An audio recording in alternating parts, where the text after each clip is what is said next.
Good afternoon, good evening, good morning. I'm Mark Sugiyama from Eclectic Arts based here in Seattle, Washington.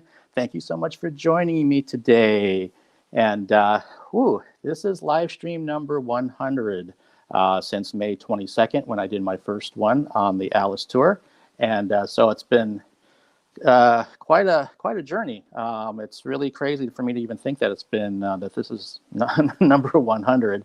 And it was quite organic in how all of this happened. So I absolutely want to thank Alice for taking a chance on me and just bringing up the idea of having me do virtual interviews on their virtual tour. And then that ended up expanding it into me kind of doing my own thing. And yeah, I did 59 live streams with Alice, and then I've done 40 on my own, and here's number 41 today. And I want to thank all of the guests that have joined me, and they've just enriched my life during this pandemic. So from theater and ballet and dance and film and television and musicians and craft beer and from all over the world. I've lost kind of track of how many countries I've been able to interview guests from. And also, as well as the fun table sessions, getting a chance to talk with people in a much more informal setting for 2, sometimes 3+ hours has been just phenomenal for me. So I am eternally grateful for every opportunity I've been afforded, every viewer that's watched any part of the streams that I've done, even if it's just for a minute, or I know some folks have watched pretty much everything. I'm just really, really grateful for everything that's happened. And so thank you all so much. This is momentous for me. And we're not stopping. So, coming up tomorrow, Saturday at 8 p.m., we've got the Fun Table Sessions round 18. Pacific Standard Time. So I've got three guests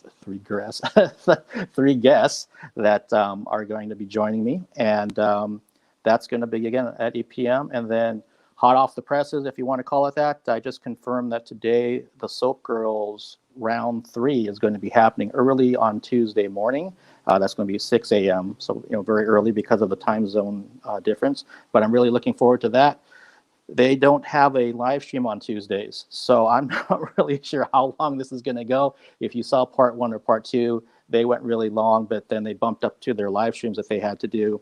So, with this one not having something to force us to stop, and maybe it'll be a new record, I'm not really sure, but that's going to be on Tuesday. So, but let's talk about today. Let me actually get this over here. There we go. My guest today is a filmmaker from Australia. He is the writer and director of the new thriller Intersection here in North America that's been released by Breaking Glass Pictures. And please welcome to the Eclectic Arts Virtual Studio, Samuel Bartlett. Let's bring him in. Dun, dun, dun. Hi, Sam. Hey, Mark. How you doing, man? I'm doing really well. How are you, sir? I am fantastic. Thanks for having me on today, man. Looking forward to it. Yeah, thank you so much. I know so little about how films are made that I love talking to the people that are responsible for them and getting their insight and their information, particularly in a film that I liked. And I definitely liked Intersection, so I'm looking forward to this. Fantastic. Glad you enjoyed it. Yeah. So before we talk about the film and everything around it, can you kind of give me some background about what got you started in filmmaking, and did you go to school for it, and where did all this love for film come from? Film was always a huge passion for me from a very young age. But I started off cartooning and drawing, and I was really super passionate about cartooning. And I did that in New Zealand. We released a comic book in New Zealand when I was about 12, 13 years old. Managed to get nationwide distribution, got on national television for that at such a young age. But the content was incredibly violent. I don't think I quite understood I think when you're young, you don't really sort of know what's right and wrong, perhaps, with regards to how far you can go with content. And we got a lot of people be like, what is this? How did a 12 or a 13-year-old create this? I did it with my friend at the time. From that, it segued into music. I spent 10 years in London releasing house records and creating music, and that was an amazing thing. Then it segued into animation. I really loved animation. I was a finalist in the BBC New Animators Award back in 2004, and I was really like, this is my life. I'm going to be an animator. This is my thing. And then I watched an animation one day, and I saw the credits at the very end of the film, and there was about maybe like 2,000 animators. And I was like, man, I don't want to be one of the 2,000. And then the very final credit that came up was writer director. I was like, I want to be that guy. So I then started writing screenplays in central London around 2006. And as all first screenplays are, they were terrible. They weren't any good at all. And I was sending them off to literary agents to try and have a look at them, but nobody would take an unsolicited manuscript, an unsolicited screenplay. The only way you could get it to an agent was if you already had an agent. It seemed kind of counterintuitive to me. Yeah, the only way you could be part of the circle was if you're already part of the circle. But I did notice that they would accept manuscripts if you'd written a novel and you didn't have to have any previous experience. So I sat down and I wrote a novel. I wrote 3 actually, and then I managed to get that with a literary agent in the UK. It didn't end up getting sold, but just getting a literary agent behind me, somebody who said, "Yeah, I love your work. This is great. I want to try and sell it." That was enough to sort of keep me going. And then from the back of that, I wrote probably about 6 novels altogether. Never any of them got published, but I think writing 90,000 words in a row 5, 6 times teaches you words, because I hadn't really my formal education had been very limited until then. And then I was going to study film in London at the London Film School, but it was going to cost me an exorbitant amount of money. And I realized that if I was to come back to my home country in Australia, I could get pretty much the same education, and the fees would be much less. So yeah, so I returned to Australia from the UK in around about 2008 and dived headlong into making film, and I haven't looked back. Wow, thank you for sharing it. There's so much stuff impacted in that your background that I'm fascinated by. I'm also a musician and obviously a writer and a photographer and a lot of other things. So when you're mentioning doing, and I went through definitely I wouldn't call it a phase, but an interest in comic books for sure. So maybe I can kind of actually pick apart a few of those things before we get to intersection. What was it the music scene that brought you over to the UK? Yes, partially. It wasn't like I have to be in music, therefore I must be in the UK. It was I transitioned from New Zealand to Sydney, loved Sydney, but then when I was in Sydney at the age of 18, I met all these incredible English people, and I just resonated with the English culture and the English vibe. And there was something about that, the way that they embraced music, like there was something really important about music to the English culture that's not to degrade from the Australian culture, and Australia has incredible music industry, but I just found that I resonated more with the English way of interpreting and relating to music. And that was really important to me. And so I discovered, London and all of the beauty and wonder that is a metropolis. Coming from, I lived in a small town in New Zealand, then I went to Sydney. I thought that was big, 3 or 4 million people. Then I went to London, and suddenly, overwhelmed by 14 million people. And you get on a bus in London, you're just as likely to hear a foreign accent as you are the English language, let alone the English language spoken in English dialect. So you had this mixing pot of everyone. And all these different, you've got Italians, you've got French, you've got all of Eastern Europe, you've got, and it was just so exciting. And I think that music, music is part of every aspect of life. I don't think I know very many people who don't love music. So it's the draw to London for the music card was definitely part of it. I think that it might not have been what took me there, but it's definitely what held me there for a longer period of time, for sure. Okay. And then, like you were mentioning that you're working in animation as an animator. I worked at a company, this was quite a long time ago, but I was an audio engineer for a place that was doing like cartoons for the web at the time. This is back in like 2000, 2001. So I was around some animators, and I loved watching them do I can't draw to save my life. So I loved watching them do their drawings and their animating, especially if they're doing some life drawings just to hone their skills and practice and that type of thing, let alone when they actually started animating cells and using Flash at that time. Again, this is kind of archaic, like 20 years ago, but do you see something in the future where you're going to kind of meld your music, animation, and filmmaking things all together? Well, it's ironic you asked that, because it's already happened with Intersection. While Intersection is not, there's no animation in Intersection. The creation process definitely involved animating. So the actual process of making the film, I first of all started off I wrote the screenplay. Then I got the 2 or 3 key actors to just record the dialogue into the computer.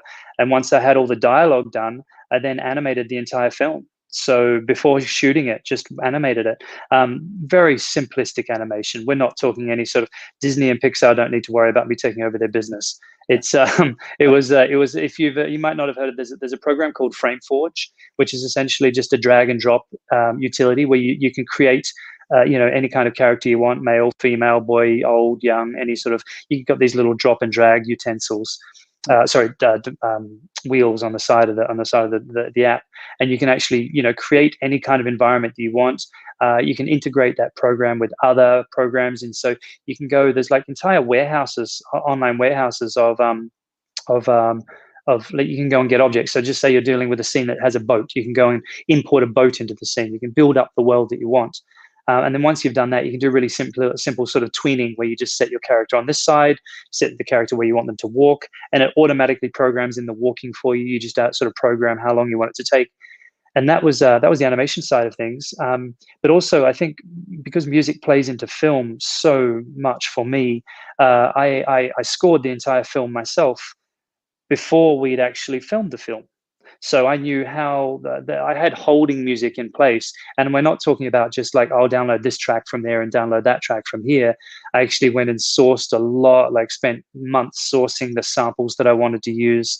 And we're not talking about just ripping from YouTube. We're talking about like getting professional samples from expensive, relatively expensive, websites where there've, been a lot of time and effort. You can tell the difference between when there's just a cheap bundle for $20 versus a bundle that's like $300-400 that's been done by a professional composer. So putting all that together, that created the soundscape for the film with the animation.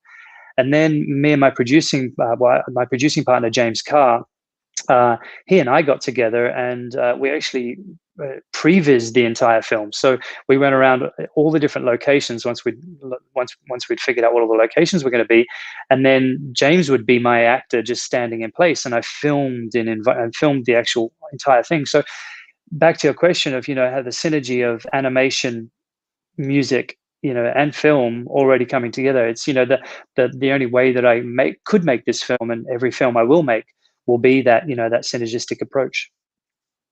That's fascinating, and it sounds like since you were doing so many things pre-planned, basically, and trying to get everything the way to before you started filming anything.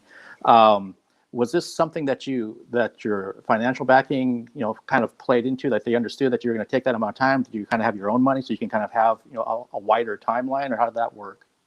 A lot of it was self-financed. I'd say the vast majority of it was self-financed. Everybody that did come on board, financially speaking, was there because they believed in the project, and James and myself. There wasn't an instance where, like with the film I was talking to you about before, where there was a film I had that was made recently starring Morgan Freeman, and that's more of a traditional paradigm where you have big financiers largely removed from the project, the creation side of the project, who they want to have their boxes ticked and they want to know all the aspects of the creation side of it. Whereas with our intersection film, we didn't have huge financiers sitting over our shoulders saying, hey, I need X, Y, and Z to be done. Anybody who came on board who helped us to finance it was, like I say, quote unquote, part of the family, as it were, the extended family. So we had a lot of we ended up getting sponsorship as well for the film. So Renault, the car company, came on board and sponsored us with a picture vehicle for the entire shoot. So we did have. There were smaller strings, if you want to say, attached. Like we had not strings, but requirements. It's a quid pro quid society we live in. If somebody's going to give you, sponsorship that's actually worth money, they'll want something in return, which is only fair. But there was never any stage where anybody actually, was forcing our hand or asking us to do anything that was, not naturally ergonomic and organic to the project. So yeah. Okay, awesome. And I'm just kind of thinking off the top of my head, and we were kind of talking about this pre-show, that when I was sitting down to review Intersection, I was kind of like, okay, so this starts, and then this starts, and then I kind of thought in my head I had it planned out of what was going to happen, and then I was completely wrong, delightfully wrong, in terms of what the reveal was at the end of the film. So people that are watching this interview, I'm not going to spoil it for you, but as the writer of this film, did you already know that that's like the ending that you wanted, or did it kind of take many different changes? Because I know like what films start and how they finish are two different things. Yeah. How did things kind of work from the writing aspect, at least from the early stages to the final product? You are very correct. When films start out one way and end up a very different way. Very, very correct. It's always fascinating to me to see I'll read a screenplay from someone that's unproduced and I'll love it. I'll be like, oh my God, this is the most amazing thing ever. I can't wait to see it. And then I'll watch the film and I'll be like, what did they do? How did they ruin it? I'm sure some people have had that. I think the best example of that would be the transition from book to novel, sorry, from novel to film. That process can be difficult. How did we, the writing process? Yes. So the twist at the end was always there from the start. I think that to write a story like that, you need to know your ending first. So in a way, you're kind of writing backwards. I've written novels where I didn't know the ending, and that becomes an exploration process. And that doesn't work for me. It can work for others, but as a rule of thumb, I also teach screenwriting. Anybody who I was to teach screenwriting, any of my students, I'd be very careful to say, look, know your ending first. At least know 90% of where you want the story to end. There is something wonderful about the writing process, the journey of writing, that you will discover things along the way that you didn't realize. And if you could envision the entire story in your head before you sat down to write in the space of 5 to 10 minutes, you'd be a genius. I don't think there's many writers that have the entire storyline worked out in its 100% intricacies when they sit down to write. That is part of the beauty of writing, though. That's the excitement of writing. I love surprising myself. I love to sit down and write. As I'm writing, I'll be like, oh man, that's amazing. What a great, why not go this way? And then there'll be like these, people call them aha moments. I'm sure, you're musically inclined. I'm sure you've had these moments where like, it just clicks. You're like, yes, we'll go this direction. We'll go that direction. And finally it feels like you're moving the right way. So yeah, so the ending of the film was already there to a certain extent. The execution of the ending was not. And it's interesting that you asked that question, because the film was about to go into production without the ending being the way it is. And when enough people come back to you on a project, be any creative project, if you get enough feedback on one specific area, like enough criticism on one specific area, I've found it's best to listen. I think so I had a few people come back to me and they're like, look, I love where it's going, but I'm not feeling the resolution. It doesn't feel like it's resolving properly. And when you have 3 or 4 close people tell you that, you're like, okay, I have to pay attention. And fortunately, without getting specifics and giving any kind of spoiler, there was a natural, ergonomic, organic resolve to the problem or the feedback that had given me. So it wasn't difficult to reshuffle it, but yeah. So finding the execution to an idea that was already there, that happened in the writing process.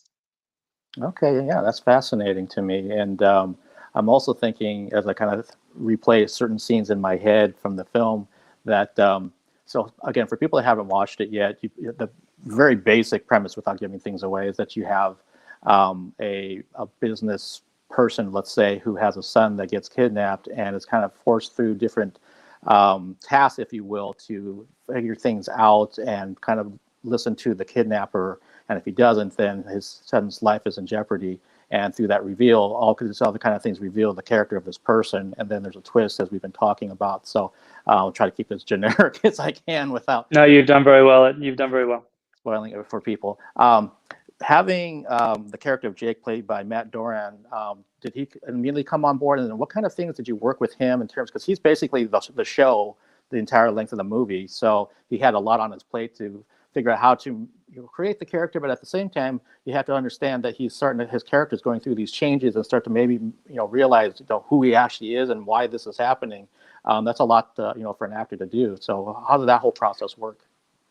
I was very fortunate I went to film school with a guy called Michael Schwartz, who's a great producer, and he knew. Well, I don't know how. Yeah, so he was good friends with Matt Doran, and Michael got married in 2009. I met Matt Doran back in 2009 at the wedding. I had a film that I was developing at the time for my master's thesis. We were supposed to make a short film for my master's, and I was like, no, I want to make a feature. I don't want to make a short film. So I managed to talk my course instructors into allowing me to make a feature, and I got in touch with Matt Doran. It was a found footage film, which was the zeitgeist at the time. And Matt and I got together and collaborated on that, and we had an amazing time, just the two of us going out every night and filming this crazy storyline. I won't go into details. But Matt and I developed a great relationship there. And then after that, I shot another short film in 2011, 2012. And again, Matt and I had a great working relationship. He came on board for that. Then in 2014, with the producer James Carr, who did Intersection, we shot another feature film, which was actually a pitching piece for the feature film Vanquish, starring Morgan Freeman, that has just been made, directed by George Gallo, who was the writer of Bad Boys. So now Vanquish is a completely different story to the original version of the story, as we were discussing off Livestream earlier. But the short film that I shot with Matt Duran called Damage Control, you can Google that. It's either called Damage Control or Survive the Night. You can Google that on my YouTube channel or on my Vimeo channel, or I can send you a link after the interview if you want. But that was a pitching piece for that film. And that worked really well. That was an amazing film, did really well on the International Film Festival circuit.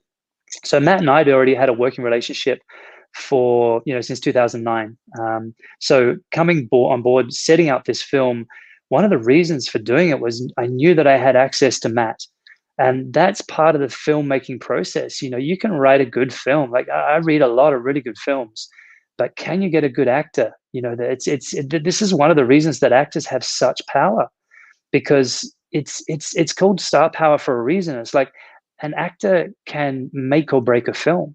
Like if you can, I mean, I'm sure you've seen many films where, maybe the film wasn't so great. Like, my gosh, the performance just carried it. Like how many times you walk away from a film, you're like, I don't even remember the storyline, but that performance, I was just engaged. I was lost, Yeah. So working with Matt in that regard, bringing him on board was, that was having the long relationship, working with him was fantastic. It was very lucky, talking about Matt carrying the film and an individual.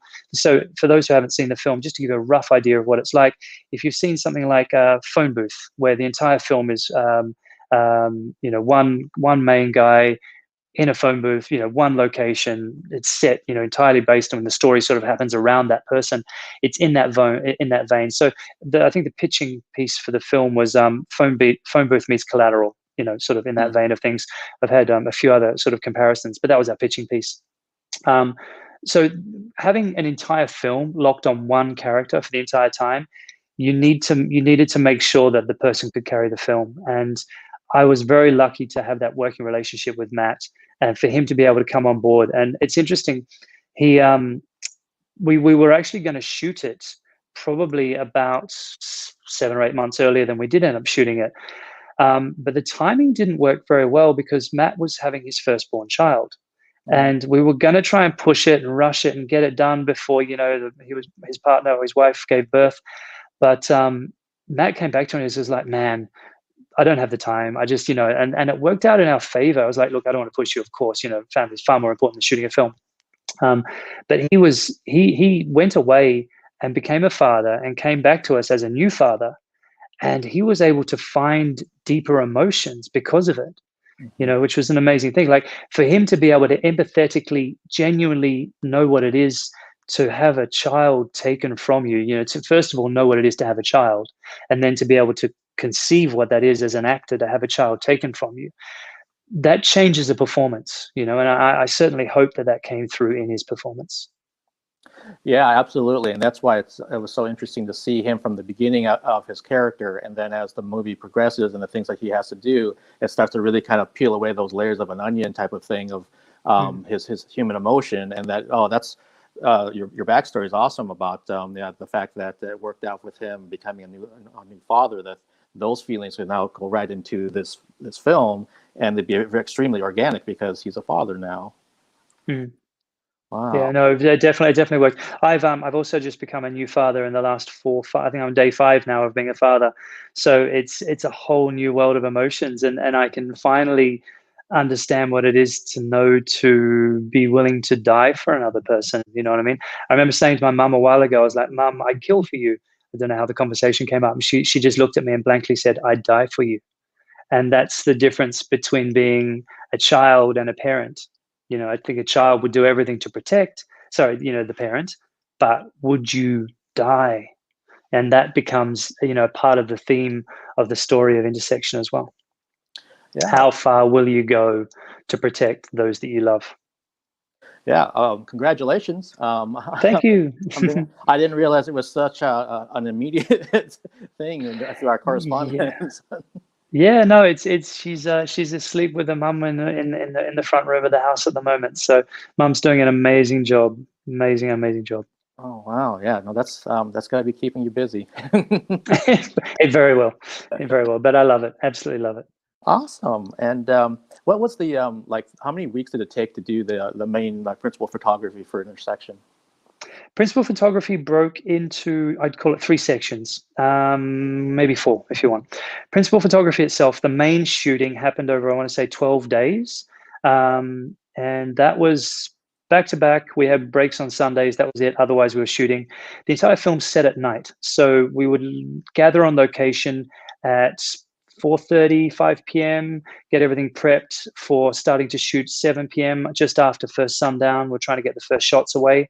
During the next day, then we'd go over rushes. We'd look over everything, make sure that everything was coming the way we wanted to go, see if we got all the coverage we needed. It's a very interesting process making films. It's you can plan. I mean, planning is so important in the process of making a film, because when you're in the environment, you're spinning plates. You're just everywhere. You're constantly spinning plates. And especially as a key pivot, like as the writer director on set, if and it being a passion project in that sense, I'm across every aspect of the production. It's not a sort of film where, like, if you go back to the golden age of cinema, directors were brought in to focus on performance only.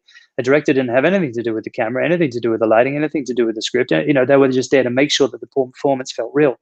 Whereas nowadays, with the rise of auteur, the writer director has to be across every aspect. So when the next day, when you're looking over your rushes, you're like, well, okay, wow, I really thought we got this, or I didn't even realize we got that.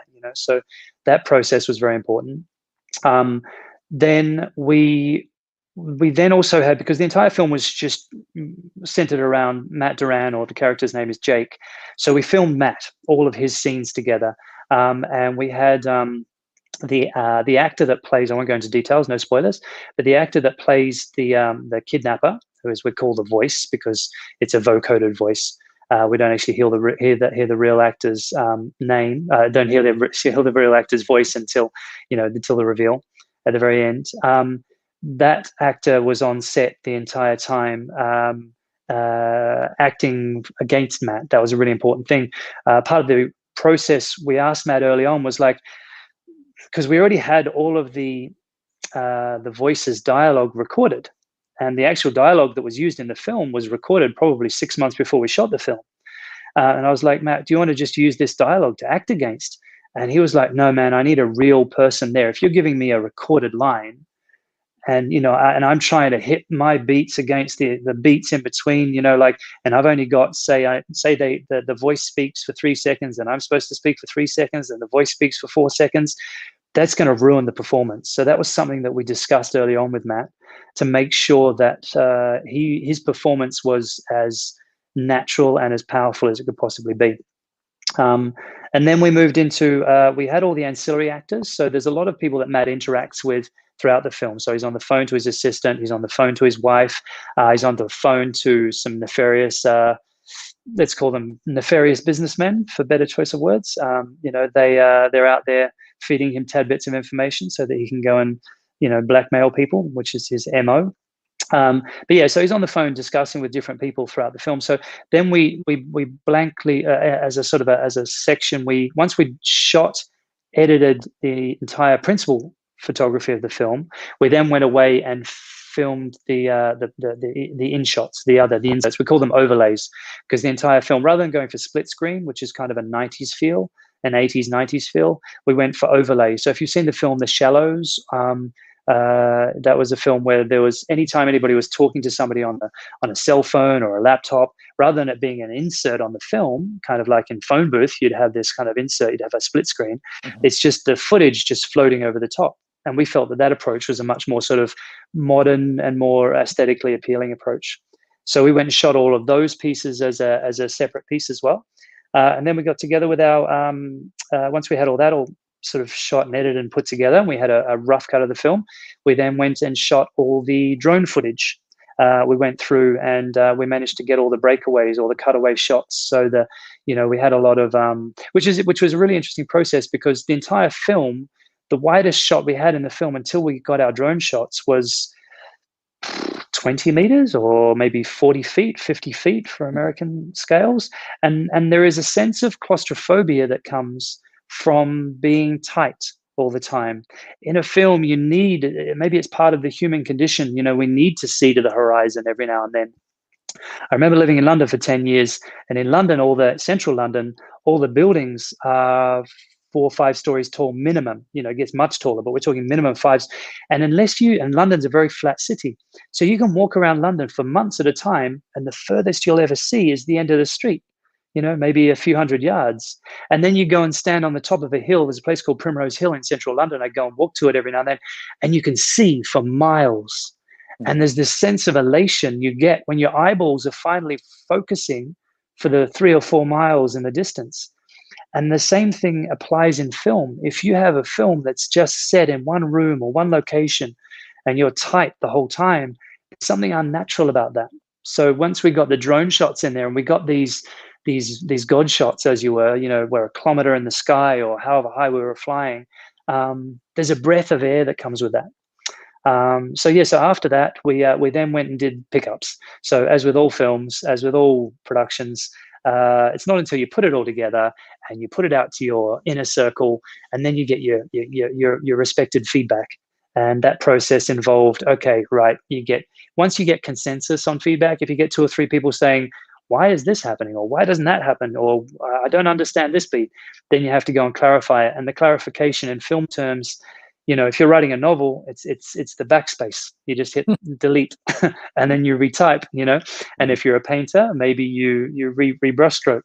And if you're a musician, such as you just go through and you rescore. But with film, you have to organize 50 people to come together and organize a location, and then go and get everything together. And then you not only have to make sure that everybody comes together and the performance is similar, you're going to marry them, but there was one instance where we had to do a pickup, and the original location was no longer available. So we had to substitute a location, and to make a location look like another location, that's magic. that takes work.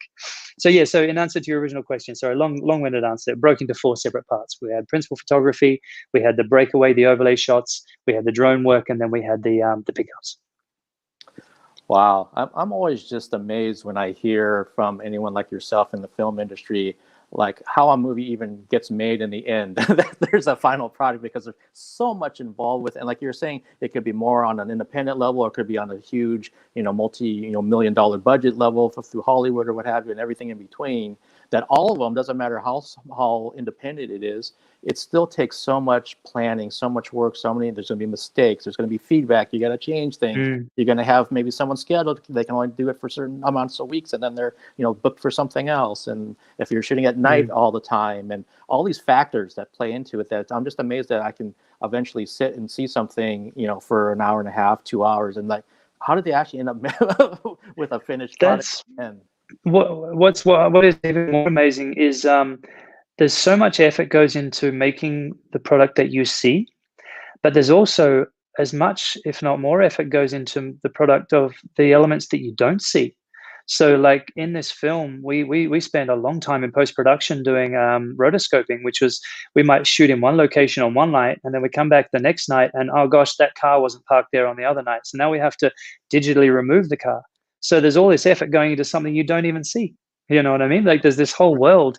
I was talking to a filmmaker who made a film who's like, fortunately, this film is set in contemporary society, but there's other films that are made, you shoot something in, so there was a film was shot in Prague, present day Prague, but they had to make it look like 1950s Prague. So they had to get photographs of 1950s Prague, the real Prague, which obviously has changed some, not amazingly, no, it's not a complete transformation. It's not been knocked down and rebuilt, but there's been changes. And so then they have to go through and digitally go, okay, well, this sign would not have logically have been there. And this sign would not have, and this pathway would have had these cobblestones. And so you have to go through, and it's the process of actually removing things as well. Just back to your point on how many people it takes to make a film, and how it gets to how you come to make a film. I think from this process of making this film, the most important thing I've taken away from it, and for any filmmaker or aspiring filmmaker out there that might listen to this, I think one of the best pieces of information you can take away is preparation is key to any and all production. If you like I was saying earlier to you, we animated the entire film. Did I say this to you on the live stream, or did I say this prior? I think we animated the entire film. We filmed the entire filmed the entire film in situ as well, with my producer James Carr. There was all the pre-production that was done beforehand, and we even went to locations. Just we wanted to know what was going to happen in every location. So, like, if you're on one location on a Monday night, is that going to be the same as a Tuesday night or a Wednesday night? So we went along to one location in particular, 3 or 4 different nights, and we sort of did this plotting. We were like, okay, it's quite noisy from 6 till 7 till 8, and then after 9 p.m. there was a train line nearby. And we were like, okay, the trains become every 40 minutes after 10 p.m. So that means we've got 40 minutes to get a shot. And then we realized that there was a street cleaner that came through on Thursday nights for an hour and a half. So you would have had this whirring sound. So if we'd organized that shoot, if we'd organized 50 people to turn up, costing X amount of money for the night, and then we've got this, we would have lost 2 hours of shooting time because there's a street cleaner. Had we not sat there on a Thursday night, just sat there having some, fish and chips and listening to music and just watching the environment, had we not spent that evening, we wouldn't have known, and it could have ultimately cost us time and money in the end.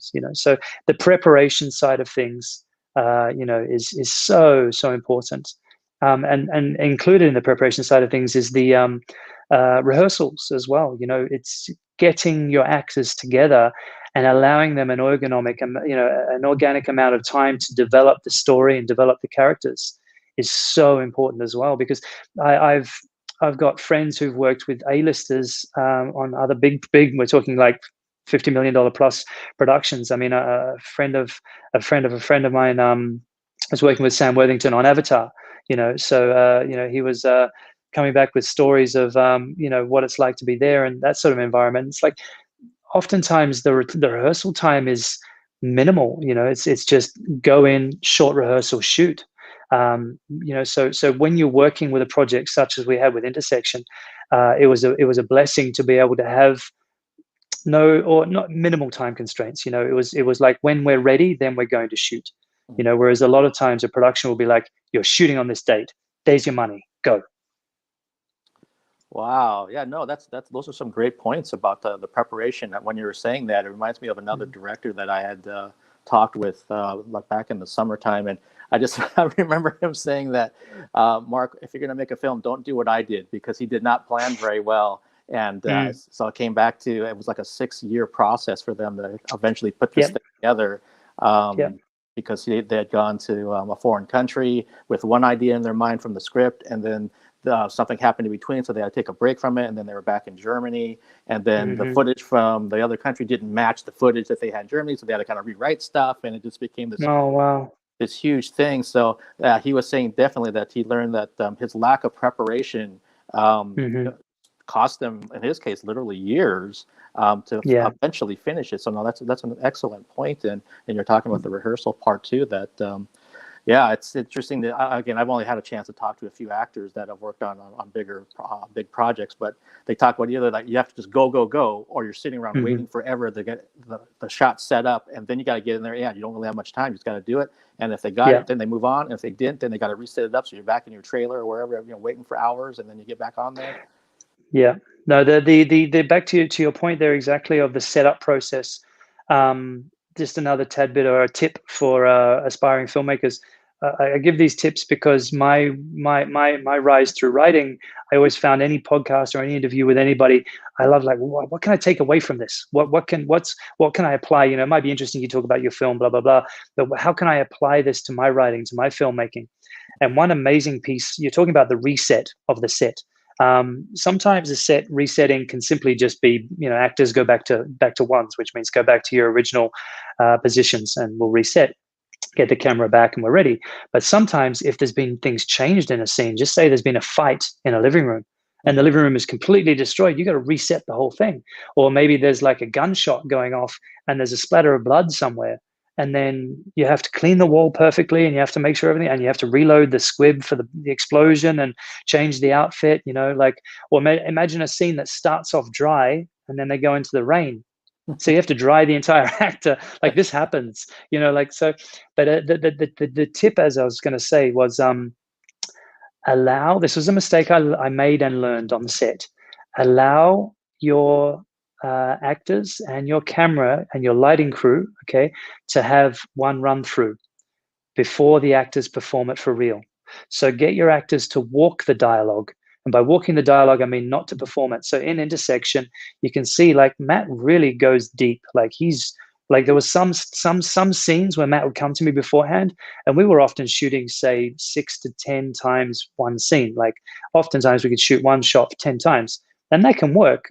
But when you've got a scene that's really deep and really emotional, he's only going to nail it for real once or twice. And he came to me and he was like, man, make sure you get it on this first take, because I don't know how many of these I'm going to be able to give to you. And he was right. There was instances where we might have shot the scene 3-4 times, but the first one was nailed it. And then the second, third, fourth was kind of like, it was good, but it wasn't worthy of the edit, or worthy of the, when you compare the two performances side by side, you're like, well, it's a no-brainer. Sometimes you'll have 3 or 4 performances and you're like, man, I really love that beat in this one, but that beat in that one works, and it's a matter of, can we splice these together? That's the editing process. But then there's sometimes where an actor will just nail it. And, so my mistake in Intersection was not allowing the lighting team to have a run through. So I was focusing on performance and the story and everything, but there will be like, so I get it all set up and lighting. Yep, lighting's good to go. Everything's ready to run. Matt, you're ready. He feels good. Everything's 100%. Sounds 100. Let's do this. But then it's only in the doing of the scene that the lighting's like, oh my gosh, okay, I didn't realize he was going to move to here. The lighting wasn't quite right there. And so what would happen Matt would find himself in the character in the moment, and he's ready to go again. And so I'll be like, okay, guys, let's go again, while he's in the moment. And he's got that energy, the vibe, the emotional intelligence going, whatever it is, it's there. And he can make it happen for those 2-3 minutes, whatever he's got. And then after that, it's going to be fake and phony and real, unreal and phoned in. You've got that window of opportunity. And then lighting will come to you and they'll be like, oh man, we just need 5 minutes to go and reset the light over here. And Matt's like, come on, I'm in the moment. Don't ruin my moment by doing the lighting. And that's not the lighting's mistake, and that's not Matt's mistake. That was my mistake. So for anybody making a film, allow the actor just walk through the dialogue. Just get them if the scene is, whatever the scene is, zero emotion, just read it like you're reading a script and walk it like you're walking a script. And I'm sure there's a lot of filmmakers out there like, yeah, of course you need to do that, but sometimes it's not obvious until it's obvious, and until you can't know what you don't know. And then in that moment you're like, okay. So there's the preparation side of things, and allowing every aspect of your team to have their own preparation time as well is important. Awesome. No, I love these tips, and because it's one of the things I was going to ask, which I don't need to now, about what kind of tips would you give to an aspiring filmmaker. So I love the fact that you're already peppering the interview with this information, and even just for myself, I love hearing these kind of things because I'm just kind of soaking it all in. Not that I'm going to make a film or anything, but who knows? I'm fascinated. Mark, you might, man. I mean, look, you might not be a writer, you might not be a director, but if you have an idea for a story, you can be a producer. That's all producers do. They have ideas. They're the macro people. Producers step back. I mean, there's different aspects and different types of producers. Rather than going into the minutiae of that, the job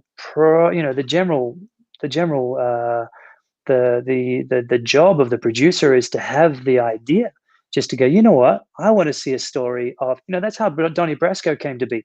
Just a producer saw a news article about the original Donnie Brasco, and they're like, man, that'd make a great movie. No, I have no idea how to make a movie. They're like, okay, I'll get in touch with a financier. I'll get in touch with someone, a director. I'll get in touch with a writer.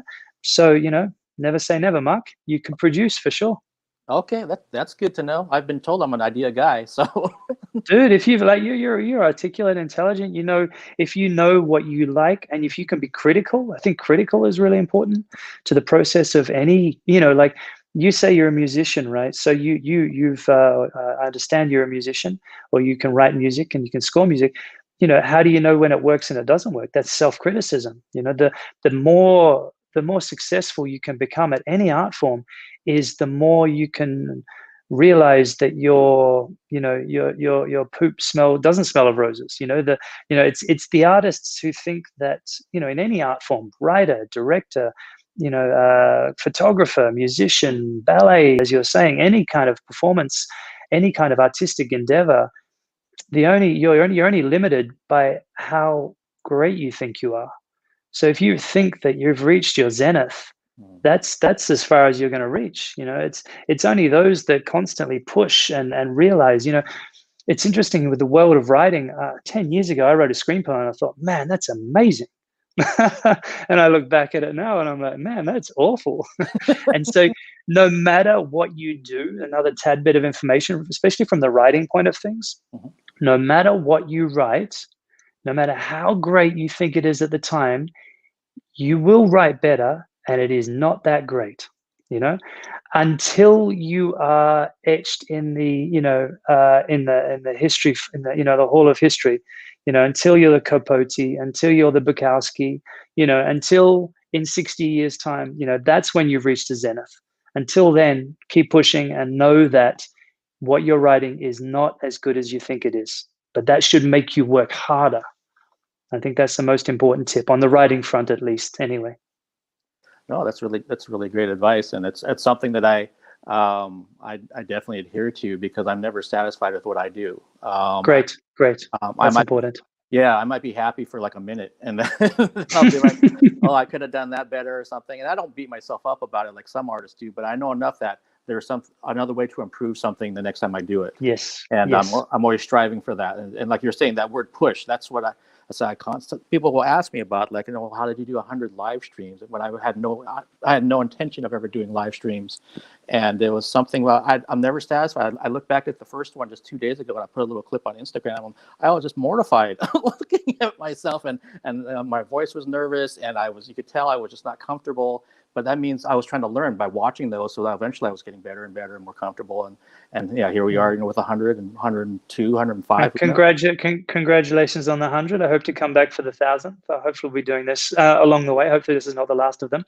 But no, look, back to your point of just doing it and doing it and doing it. The 10,000 hour rule, Malcolm Gladwell made that quite famous. Mm-hmm. If you've done 100 and, you've done, just keep cracking, while you might have done 100 live streams and maybe they're averaging an hour each, you've done more than that. You've done the preparation, you've done the research, you probably looked into you've watched Intersection, you say you're talking to ballet, I don't know what's the word for a ballet artist, is that the right word? A ballet ballerina? Yeah, dancers. Yeah, I don't know. Ballerina has a feminine nomenclature to it. I feel like there's a broader spectrum to it nowadays. But yeah, look, you're doing research, and that's the learning process. So I love the learning process. I love when somebody comes to me and says something and I don't know how the sentence ends and I don't want to cut them off because I already know what they're talking about. I love that.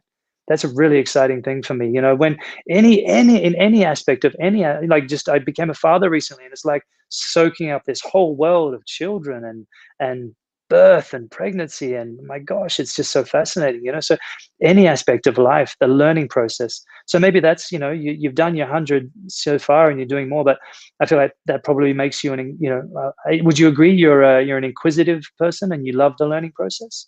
Oh yeah, absolutely. And in another lifetime, I was a teacher as well. So I don't think I'm ever.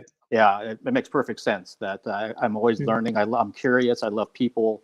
And just like what you were saying, if someone starts talking to me about something that I don't really know how it's going to end, or I'm not familiar with that subject, I want to listen because it's just fascinating to me. And I don't really know where it comes from, but I'm glad it's there. And it's steered me in so many different directions in life, not just artistically, but anything that I do. And trying to, I think there's always room to learn about things. Yes, yeah. No, back to the point that you mentioned. It's if you feel like you've learned everything, then you've learned nothing. The most important aspect of life is to I'm going to ruin this, but it's a true sign of intelligence is knowing just how little you know. Mhm. or admitting to knowing how little you know. And I think that that's a really important part of storytelling for me. Is one of the reasons that I want to tell stories is because I want to explore different things that I'm not, that's not familiar to me. It's boring to me to have a conversation about something that I know everything about and somebody else is not giving me anything back about. It's nice to have a dialogue like this. This is interesting.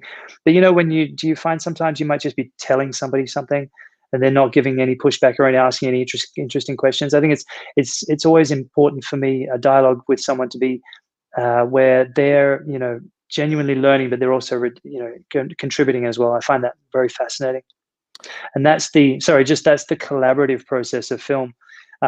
Because while I do, my forte is definitely writing and directing. Producing is a whole new world to me, and I love having conversations with producers. Even now that we've finished making the film Intersection, okay, now we have to sell it. How do we do that? Dealing with Breaking Glass Pictures have been amazing. They've been really into the film. We played the film at the Cannes digital market this year, so I was going to play at Cannes, but obviously because of COVID, it became a digital online only event. Mhm. It played really well there. We had incredible feedback. We had several offers on the table from several great distributors, sales agents rather, not distributors. And but Breaking Glass Pictures gave us so much love. They were really into the project. So that's a whole new world as well. Suddenly dealing with sales agents and learning that aspect of it. But that's the aspect of film that I really mostly love, is the collaborative side. Just to your point of not your point, but your world of music, I found it interesting. My director of photography, Tim Glastonbury, who's an incredible master of light, what he did on this film. If you look at this film, we shot this film with no gaffer. Now, a gaffer in film terms is a lighting crew, or a person who looks after lighting. They'll have a truck full of electrical equipment and lights, and they cost a lot of money, and their electrical truck can cost $150,000, $200,000 worth of equipment. We shot this entire film with diegetic lighting, which is lighting natural to the environment, supplemented only by a lot of it was practical lighting, so really small lights that are set in scene. And then there was also very rarely an off-shot one by one light pad, which is something that really minimal amount of lighting was done to give the film a naturalistic look, and that was part of the dialogue. And going to your point of collaborating and enjoying learning new things, I don't know anything about light. Tim Glastonbury spent his life playing with and toying with and manipulating light. And prior to this interview, you were asking me, make sure you're lit well. And I spent half an hour lighting this, and it looks awful. I'm now like, man, I need a studio. I need to get, and then, but that's the process. It's like learning this whole new world of light was so exciting for me, and similarly in the editing process, getting together with a professional editor was just exciting, just learning this whole new world of like going back to the original point I said of, you'll create a film and you do all this effort to see all these beautiful things, but then there's all these other things that are done that you don't see. Now, our editor, Michael Amoroso, incredible editor, he spent, I think, 600 to 700 hours editing this film, which is just an insane amount of time to be sitting, staring at a screen. We did about 60 days of 10 hours a day and then some. So I'm calling it on the safe side, 600 hours of editing. But what he would do, he would take a scene, and there might be a beat where the actor's beat was just too long. They paused on a beat, which felt really good in the moment, but when you get it to the edit, you're like, it's too slow for the momentum of the scene that we've created, or perhaps the context of the story that it's in. And what he'd do, I'd be like, oh man, I love this shot, but we can't use it because he pauses here for too long. He's like, give me a couple of hours. And he'd go away, and he wouldn't. So you can't just cut the second out because the actor's moved. You get the sudden, what it's like to do a cut. Right. But what he'd do is he'd go through and he'd shave a frame here and he'd shave a frame there. And he would do it in a way that he could take a whole second or, sometimes 3 seconds of a beat out of a scene, out of, something that was only 10 seconds of dialogue. You could shrink it from 10 seconds to 7 seconds and you don't notice it. Only he notices it because he spent the 3 hours doing it. So he would spend 3 hours getting rid of 3 seconds. And again, it goes back to the point of the effort that goes into a film, the things that you don't even see. So yeah, so that's a long-winded way of talking about collaborative processes, but I love it. Yeah, no, I love hearing those kind of things, and again, it's something that I wouldn't necessarily think of, especially when you're in the moment watching a film. You're not thinking, oh, I wonder if they change the beat of this scene, or they shave 3 seconds off without me knowing it. Just like, but that's that's the time and the effort that was put in to make the project and the product the way that the folks involved and what they wanted. Yeah, I think that if you did notice, we've done our job badly. I remember watching an interview with DVDs, right? DVDs they're gone pretty much. One thing I really miss about DVDs was director commentaries. You could throw on the whole film, watch it again, watch your favorite film, but with a director's commentary, and you got this incredible insight. It was like this free learning tool. I learned so much from director's commentaries. And I remember watching a director's commentary over Rocky, the original Rocky, and and it was lovely because they got the production designer to come in and talk. And the production designer was like, you might not notice, but there's not one person in the stand, in the actual arena where Rocky's having a fight. There's not one person. The only people they have is about 12 or 20 people, between 10 to 20 people littered around the edge of the ring. That's it. And if you look further, go back and rewatch Rocky, you look in the grandstands behind it, they're empty. But you never have it feels like there's thousands of people watching this fight. And he says, look, if you had noticed the grandstand, I wouldn't have done my job properly. So again, there's this magic in film where so much effort is put into making things that you don't see.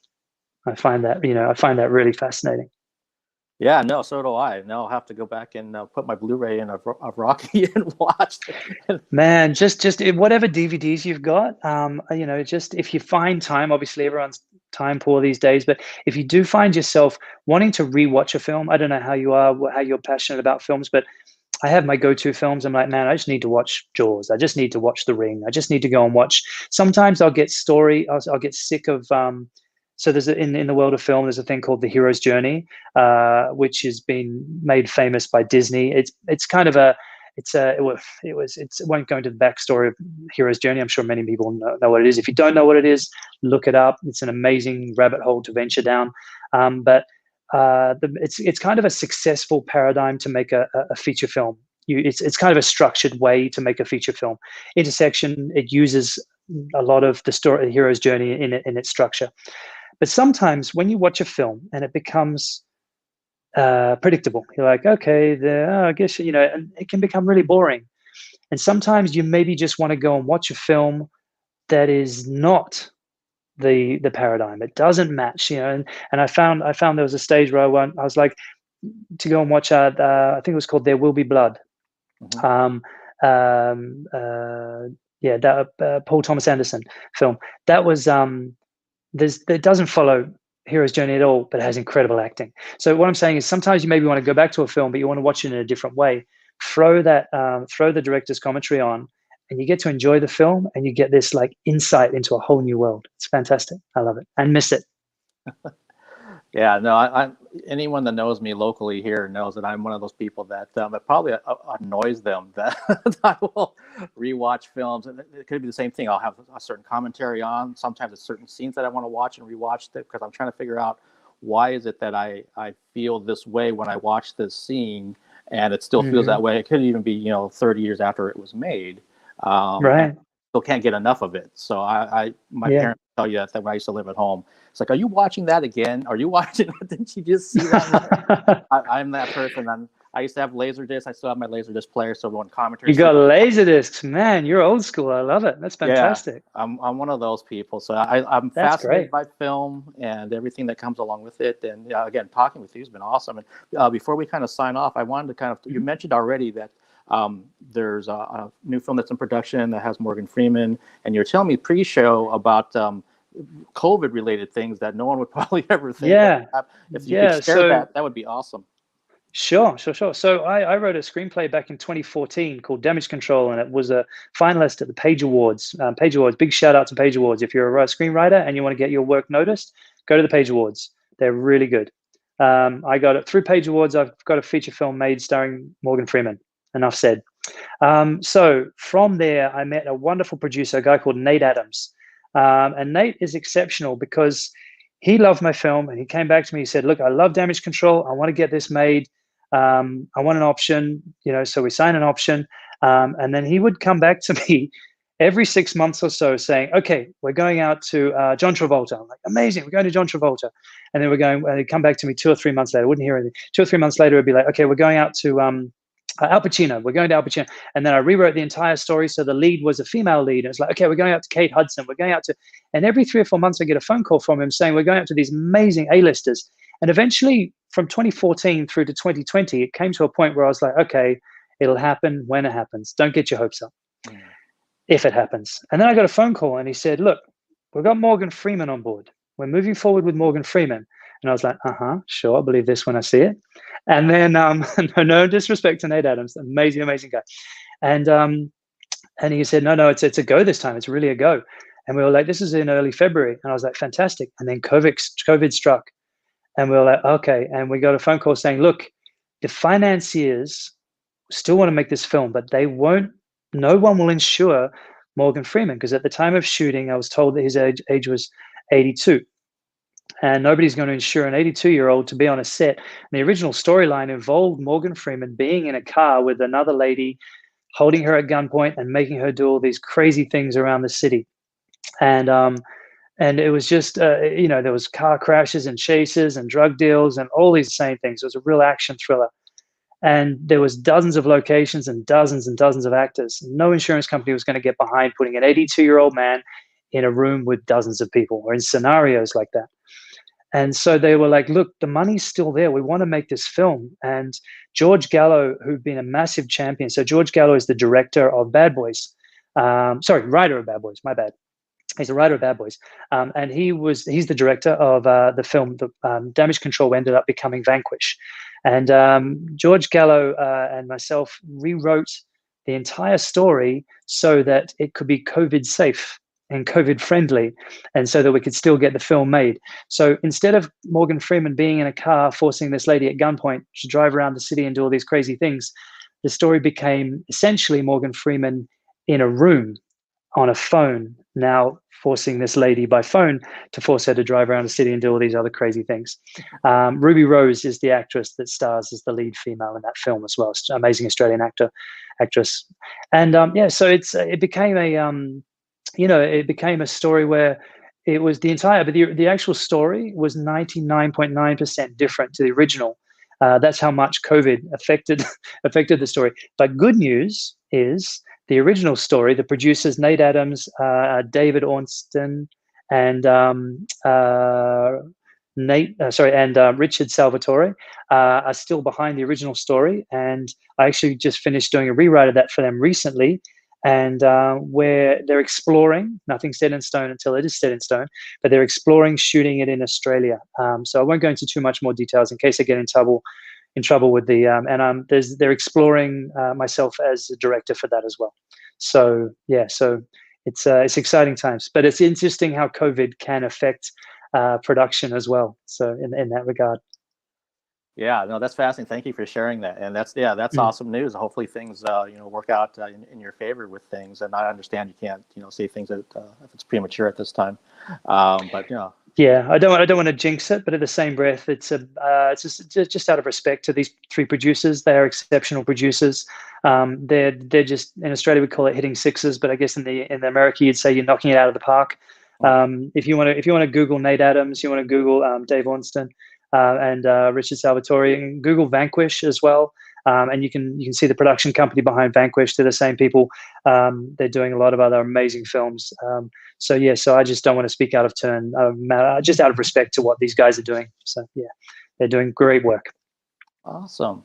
Well, Sam, thank you so much for taking the time. For everybody out there that's watching this or watching this later, the film is Intersection here in North America. It's from Breaking Glass Pictures. The link is in the YouTube description. It'll also be on the Facebook comments. I'll put that in there as soon as the interview is done. And again, thank you so much for taking the time to talk about your film and about everything that you've been doing. It's been absolutely a pleasure for me. Congratulations again on becoming a father. And thank you. Yeah, I hope that when your next project is out, that we'll have a chance to do round two and we'll kind of catch up and see where things are at. Thank you very much for the interview today, Mark. Really enjoyable talking with you. Yeah, and 100%. When the next film comes through, I will definitely be reaching out to you. I love chatting with you through this.